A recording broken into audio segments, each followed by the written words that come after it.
Hey everyone, it's CTO of the Theory Channel, and welcome to this sort of out-of-routine video.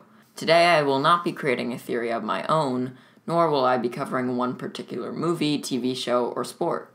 Instead, I'll be looking at theories that other people have created, and giving you my favorites and least favorites of the surprisingly large crop. So here are my top 7 best and worst fan theories.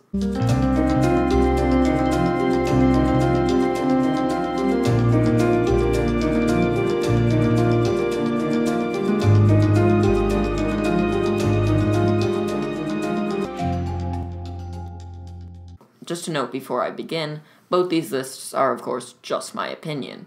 I'm sorry if I either left out or included a particular theory that you think should or shouldn't be on these lists, but I only did 7 spots, as there were a lot more theories that I liked than theories I disliked. I didn't include any of my own theories, as that would only sound narcissistic or self-demoralizing, and I also only directly shouted out a particular person, article, or YouTube channel if their theory was one of my favorites, so here we go. Starting with my least favorites, at number 7, I have the Voldemort Polyjuice potion theory.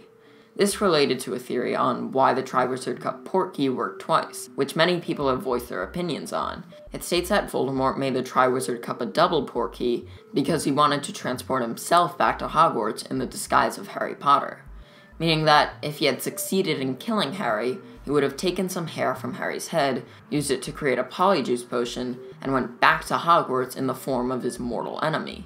This is a theory I disagree with for 2 reasons.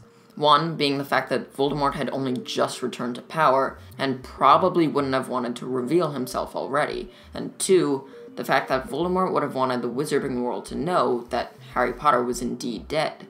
Coming back to Hogwarts in the form of Harry's body wouldn't give Voldemort that climactic reveal that he would have wanted if he had killed the boy who lived.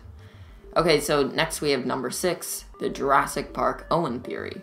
This is one of the least evidential theories I've found lying around the internet, and it basically just states that this boy from the beginning scene of Jurassic Park could be a younger version of Owen, Chris Pratt's character in the 4th film, Jurassic World. And literally the only evidence for this theory is that they both like caring for the raptors. Yeah, that's it.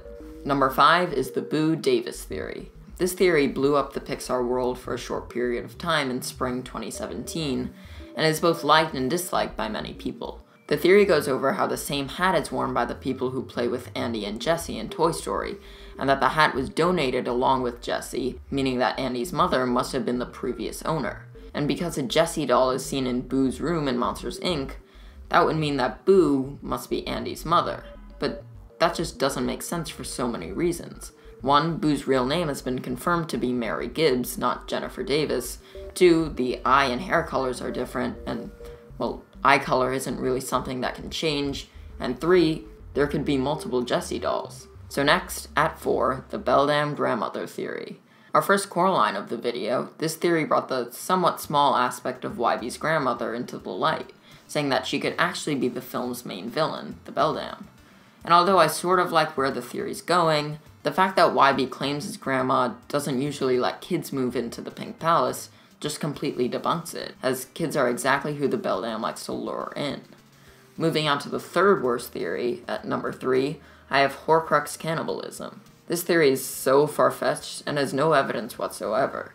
No one besides J.K. Rowling really knows the true method for creating a Horcrux, beyond the act of committing murder, but this theory states that you must consume the flesh and blood of your victim. This is despite the fact that Slughorn, Hermione, and Rowling herself have confirmed that a spell is needed to complete the process, not some cannibalistic act. Also, Voldemort created the Ring Horcrux with his murder of Tom Riddle Sr., and, he's buried, so yeah. Let's move even farther down into the pit of unacceptable theorizations. With number 2, I have All a Dream. This isn't one theory in particular, it's a generalization of any theory that's main concept is, it was all a dream. Most people call these dream theories, and I've never liked them at all. This is due to the fact that they honestly just take the fun out of really cool concepts and worlds that we want to be real. And pretty much any lore-based movie can be summed up by a dream theory by saying that the main character just had a dream, and that dream was the entire movie or TV show. And at number 1, what I consider to be the worst theory that I've ever heard is Dumbledore. When this first came out, I immediately groaned because I knew that even though the theory had little to no evidence, it was still going to shake the internet based on the popular concept. And sure enough, it did. Basically, it's saying that Ron is just a time-traveling Dumbledore, always keeping an eye on Harry. And much like the Jurassic Park theory, the only indication of this is that they both seem to like Bertie Bott's every flavored beans. And Dumbledore dies in the Half-Blood Prince, making it really strange for Ron to still be living if he was Dumbledore. Yeah, it just doesn't make any kind of sense. So now that we got the bad ones out of the way, let's move on to my top 7 best theories on the whole internet. Number 7 is Matthew Patrick's Hunger Games 2-part theory. Located on the Film Theorist's YouTube channel, this theory dove into the statistical chances of you winning the Hunger Games, depending on your strategy. It was a theory I loved since I first watched it, since it goes off the really true fact that the Hunger Games is simply a popularity contest. May the odds be ever in your favor. Literally. Make the odds be in your favor by drawing the most attention. Number 6 is Seamus Gorman's Real Hero theory. This is an awesome Harry Potter theory that just completely turns the ending of the 7th chapter upside down.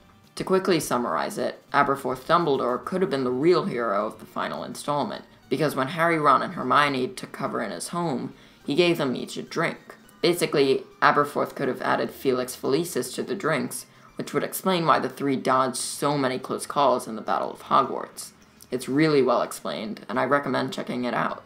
My 5th ranked theory is another one by Matt Pat on the Film Theorist channel, and it's his Snow White theory. This literally made my mind explode with thought when I watched it, as it's just so deep and interesting. The research Matt Pat put into this is insane, as the theory delves into the scientific aspects of both the poison that killed Snow White, as well as the antidote and how it relates to the 7 dwarfs. Number 4 is the Sarah Hopper conspiracy. This Stranger Things theory predicts that Sarah, Jim Hopper's daughter, who supposedly died of cancer, may have actually been involved in the Hawkins lab experiments. The evidence for this is that the staircases in Hawkins lab and Sarah's hospital look pretty identical, and if this is true, it would take Stranger Things to an even stranger level.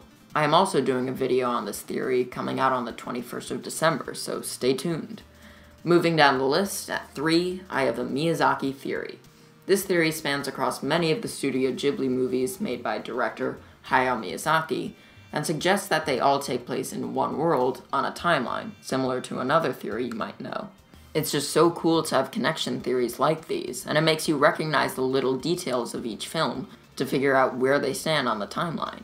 Number 2 is the Theorizer's Coraline Spectacular. This is an 8-video analysis that puts my favorite movie in a whole other spectrum. Suggesting that the Beldam was once a human was pretty ingenious, and his ideas sparked a whole flood of thoughts on Coraline.